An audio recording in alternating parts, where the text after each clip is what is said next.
Brace for the worst. Understanding and using the phrase. Hello, everyone. Welcome to our English learning channel. Today, we're going to explore a very interesting and useful phrase, brace for the worst. This expression is widely used in English to convey a specific attitude or action in response to potential bad news or situations. Understanding it can add depth to your communication skills. Let's dive in and find out what it means and how you can use it effectively. The phrase, brace for the worst, combines two key words, brace and worst. To brace means to prepare yourself physically or mentally for something unpleasant or difficult. The worst refers to the most severe or unfavorable outcome possible.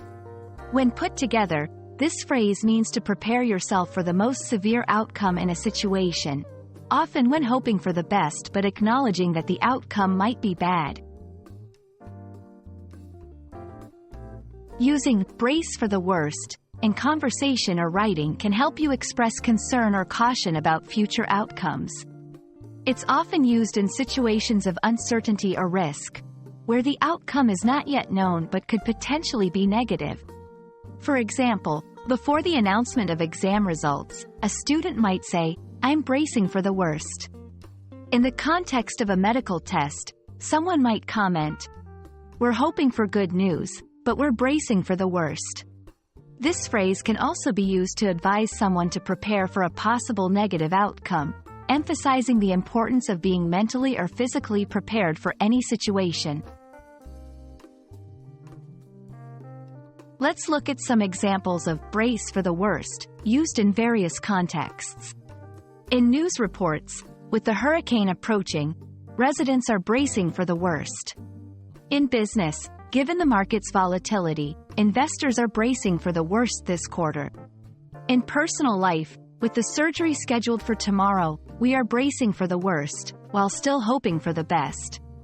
These examples show how versatile the phrase is and how it can be applied in numerous situations to express preparation for negative outcomes. Understanding and using the phrase, brace for the worst, can greatly enhance your ability to communicate nuances in English. It reflects not only the preparation for negative outcomes but also the hope that things might turn out better than expected. We hope this video has been helpful in understanding this phrase. Keep practicing, and don't forget to brace yourself for all kinds of learning adventures on your journey to mastering English. See you in the next video.